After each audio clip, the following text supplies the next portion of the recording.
এই ভিডিঅ'টোত মই আকৌ নতুনকৈ লৈ আহিছোঁ যে RRB যোনটো railway recruitment board RRB group ডিৰ আকৌ নতুনকৈ এটা ভেকেঞ্চি ওলাইছে।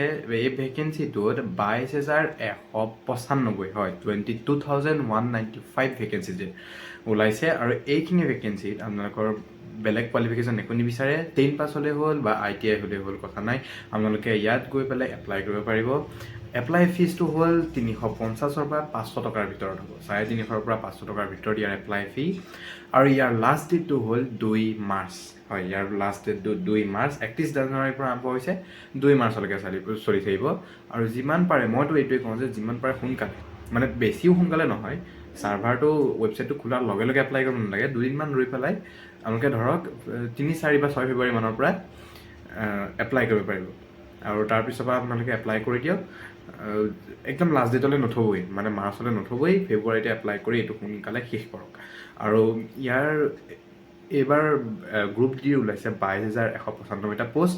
আৰু এই বিষয়ে যদি আমি ক'বলৈ যাওঁ যে ইয়াত মানে এজ কিমান লাগিব, এজ বিচাৰিছে 18ৰ পৰা 33 বছৰ বয়সলৈকে।